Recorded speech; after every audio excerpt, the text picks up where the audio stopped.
Alright, welcome back to another Lionel old catalog flip through. Today's catalog is going to be the 2013 Signature Edition. And I'm going to assume that there's a lot of sets that's going to be in there. And a lot of sets that we've seen previously in the other catalogs. So let's go ahead and take a look. Table contents. Dear friends note. Lionel's detail guide. There's the Motor City Express, which includes the outer rack cars and the CXS locomotive, and the different road numbers of the outer rack cars. Here's the New York Central water level steam freight set, the Great Northern Pullman standard freight set, which we saw earlier, and here are the Burlington Zephyrs. The Lionel Pioneer Zephyr returns in 3 new train set configurations. With this flooded stainless steel sides, the Pioneer Zephyr appears as she did in 1935 with the relocation of the horns. The classic train is equipped with legacy system and legacy rail sounds. The Pioneer Zephyr is decorated for service in 2 other special schemes, including the similarity styled Mark Twain Zephyr, a What If Lionel line Zephyr. So all of these Zephyr locomotives include legacy control system, Odyssey speed control, legacy rail sounds.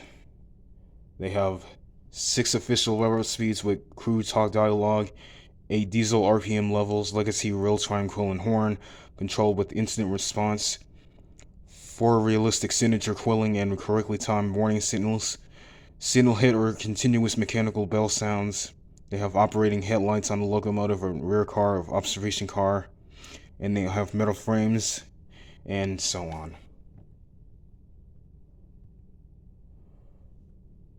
Here are the 04 shifters, which have the different road numbers.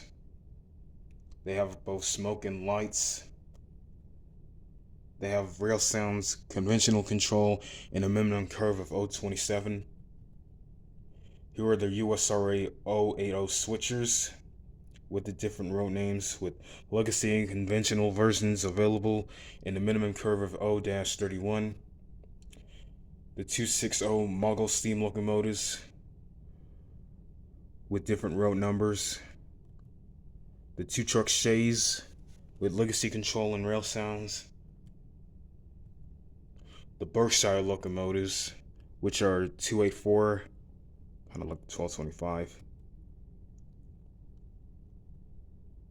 Here's the Heritage Series Lincoln Funeral Train.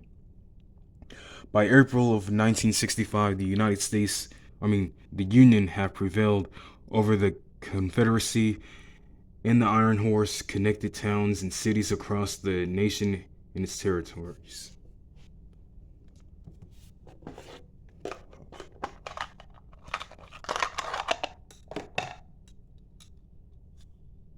Let's see. The Nashville and 440 American types locomotive built during the 1850s was a stalwart onto the Cleveland, Columbus, and Cincinnati Railroad. Let's see, so the setting itself includes a 440 steam locomotive and tender United States presidential coach, and the set features a powered locomotive and tender brass and die-cast locomotive construction, and the switch-controlled forward and reverse operation, engineer and fire figures to the locomotive. Let's see, soldier figures and caskets in presidential coach, and a minimum curve of 031, and so on. They also have a display track with the nameplate included. Next, they have the signature varnish locomotives, which has the Blue Comet and the Pennsylvania Railroad with the passenger cars. Here's the UP 412-2s with different color schemes and different road numbers. Both of them have whistle steam, smoke effects, 3-cylinder power, rhythm chuff, and cabooses. They have the H7 Class 2882s, which is the cover that we saw. First built for the Chesapeake and Ohio Railroad in 1924, The H72882s Alticated became the mainline freighter of choice through the 1930s. The H7 class was the first level or first fleet of simple articulated steam locomotives in America and influenced later designs such as the Challenger and the Allegheny. Even with the advent of more modern power, the H7 class served on the C&O through the end of steam in the 1950s. Some of these simple Simons even worked for far away or from their eastern origins. During World War II, the Union Pacific purchased 30 of these steamers from the C&O, equipped with big 21,000-gallon tenders. The UP-H7s fought up Sherman Hill with the Challengers and Big Boys. So, all of these locomotives include legacy control system, Odyssey speed control, legacy rail sounds, wireless tether. They have the legacy real-time coolable whistle. They have the tower com announcements with each different scenarios depending on whether the locomotives have been in motion or stopped. The crew talk dialogue, dyna chuff, synchronized chuffing that shifts to 32 levels of intensity as the locomotive gains speed, and so on. They also have some boxcars in store. They have the USRA 2882s Y3 locomotives with different road names, and these are all new items. They have the Mighty PRS2 turbines. Let's see. They have different road numbers, and Lionel presents the PR22000 equipped with deflectors and also without, as seen in the original builder's photo. Additionally, two locomotives 671 and 681 are decorated to celebrate the turbine's history, with Lionel as a classic model.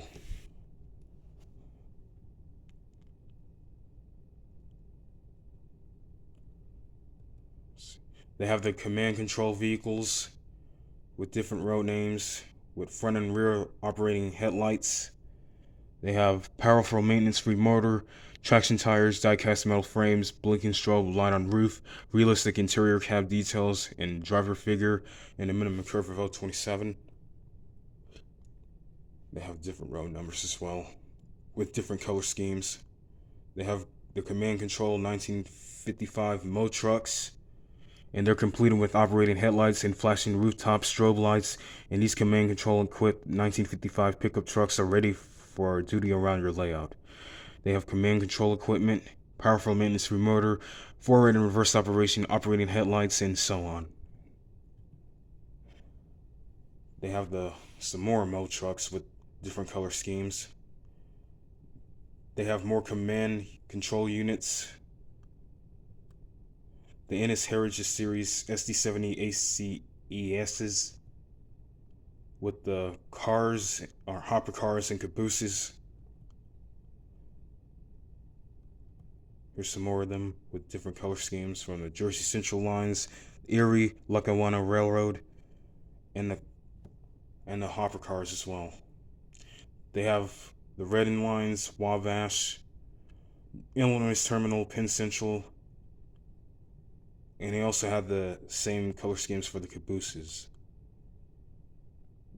They also have the SD40-2 locomotives. There's some more of them. And here are the GP9 locomotives. The popular 1,750 horsepower GP9 locomotive ranks as one of the most successful locomotives built by the EMD, and an ideal replacement for F units. Almost 3,500 units were built from the mid-1950s to the mid-1960s, and many of these GP9s remain in operation today. So just like the other locomotives, they have legacy rail sounds, Odyssey speed control, legacy control system, and electro couplers in the front and rear. And they also have different road numbers. And they have the Alco RS-11 diesels. the C420 diesels from the Monon Railroad, Seaboard, Nickel Plate Road, Seaboard, and Norfolk and Western. They have the BNSF Heritage Series from Santa Fe to Burlington, Frisco, Burlington, and Northern, Great Northern, Northern Pacific. The Dash 9. And the General Electric's Dash 9 is one of the most identifiable locomotives to ever run in the American rails, generating close to 4,500 horsepower with its electric fuel injection engines, and its impressive performance made it popular on many railroads. So, as always, the locomotives have legacy control system, Odyssey speed control, legacy rail sounds, electro couplers, crew talk dialogue, 8 diesel RPM levels, and real-time cooling horn control with instant response for realistic signature cooling and incorrectly timed warning signals when approaching crossing, and so on. They have the BC Rail, BNSF, Southern Pacific, and Union Pacific, CXS, CN, and Norfolk Southern. There are the classic cab units from Western Maryland to the Louisville, Nashville, Wabash,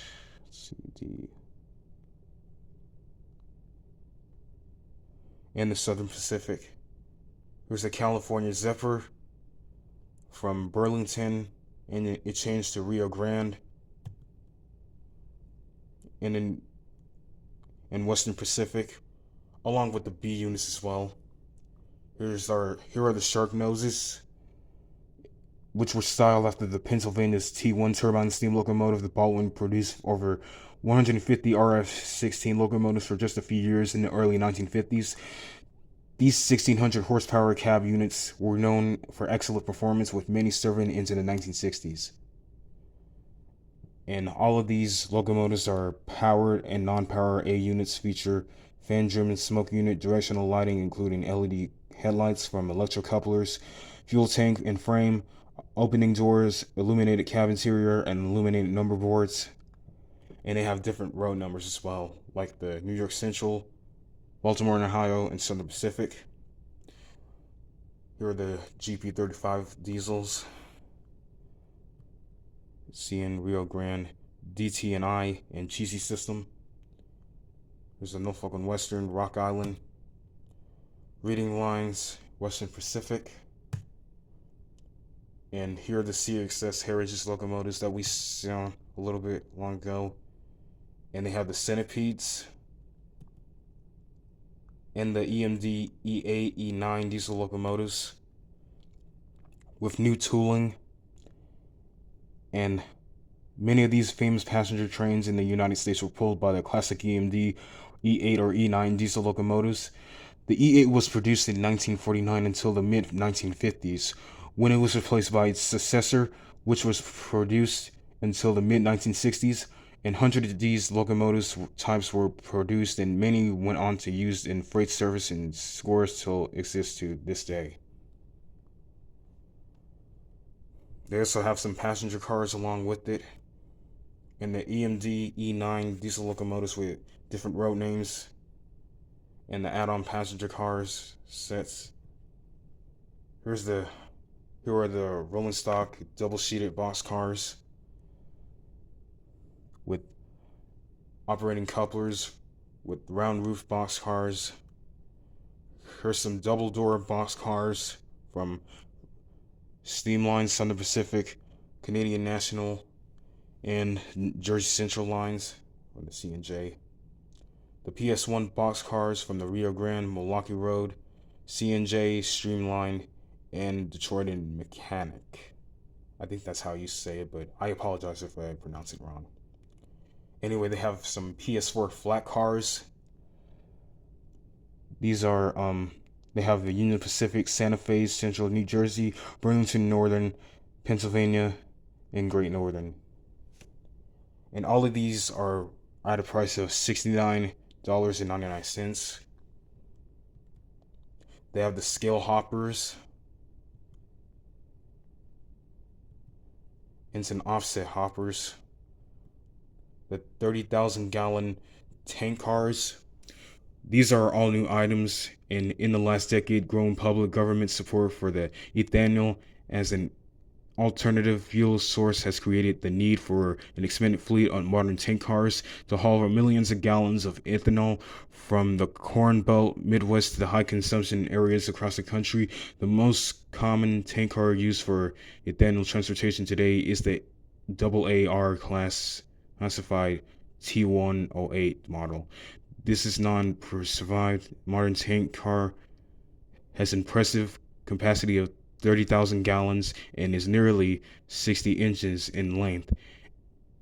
As demand for the ethanol increases, 30,000 gallon tank cars are increasingly seen in long unit trains, some nearly 100 in length. Now, all these cars have operating fuel hatch over, not on platform. They have the length single car approximately 15 inches, die-cast metal spring trucks and operating couplers, hidden uncoupling tabs, rotating bearing caps, die-cast metal and skills, metal ladders, safety rails, steps, railings, metal platform with what's metal. Here are the auto rack carrier cars, which we saw from the CXS Motor Express train. The heavyweight passenger cars from the Atchison and Santa Fe Scout Pack, the 20th Century LET 2-pack, the Alton LET 4-pack, 20th Century LET 4-pack, and the Atchison Scout 4-pack. So now they have introducing the Nellie Young signature line, which includes the F3 passenger set with the two F3 unit diesels, the 2014 2-pack preview cars with the B unit, and I think there's 1, 2, 3, 4, 5. Yeah, there's 5 of them as well. And just like all the other locomotives, they have legacy control system, crew talk dialogue and tower comm announcements, legacy real-time quilling horn, sequence control, playing the sound effects, and electric couplers on each end.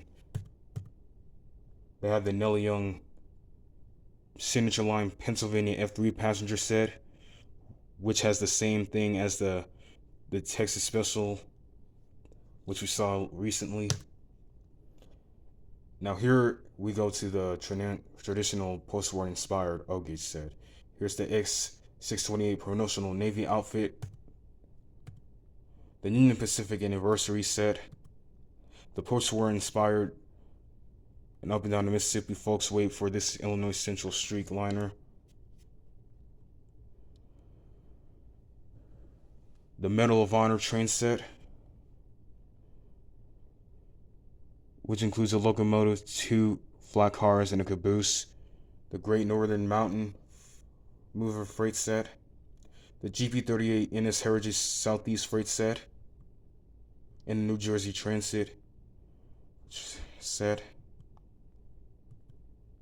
Here's the Pennsylvania Flyer, which is transformer controlled with smoke horn from the stack. The set includes the 080 locomotive and tender boxcar, 3-door tank car, a caboose, and 8 curved 036 fast track sections, 3 straight fast track sections, and 1 fast track terminal section, Power Max transformer, smoke fluid billboard with 2 images, 10 telephone poles.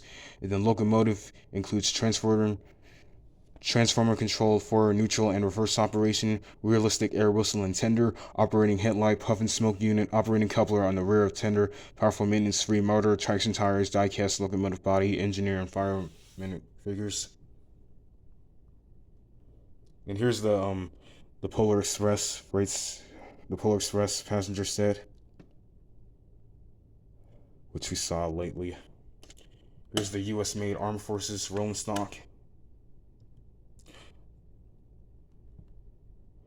Here's the United States Air Force, the Coast Guard, and the Presidential Series, which include Harry S. Truman, Calvin Coolidge, Andrew Johnson, and John Adams. Here's the licensed rolling stock from the Wizard of Oz from Thomas Kincaid. the Monopoly series, the Beatles, the Mint cars, and the flat cars in the Aquarium car. Now we move on to the Lionel Fast Track Module Railroad, which tells you about how you can build your layout and everything. It includes kits from a 45-degree full corner kit, a 45-degree reversible corner kit, and a fast track modular layout template, and a fast track modular layout straight section kit. And they also have the rail yard accessories. They have the Hooker tanker car accident accessory and the Southern Pacific scrapyard accessory. And these two accessories right here, these are operational. And they have the suburban house and that clock, the street lights, telephone poles, and figurines. That they just the season accessories with figurines, lights, and the North Pole Center snow blower, and an operating station with the conveyor belt. Now we move on to the track side, which includes the crossing gates and signals and bumpers, trestles and bridges with the elevated trestle set and graduated trestle set, the fast track graduated trestle set and the fast track elevated trestle set.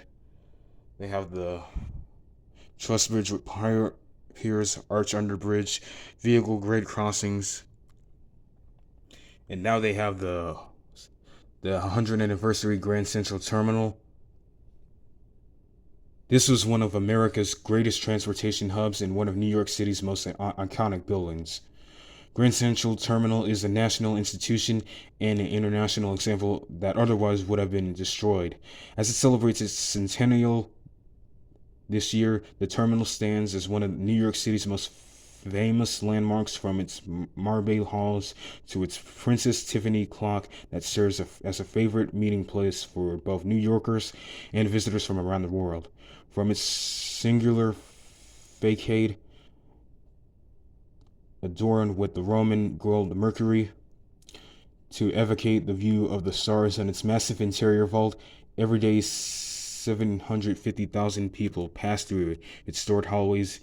It is a living, breathing monument to public transportation, a testament to the fact that bold ideas were executed with vigor and precision can remain as vital and important as they were 100 years ago. They have interior illumination, the clock insert, transcolumn windows and doors, and so on.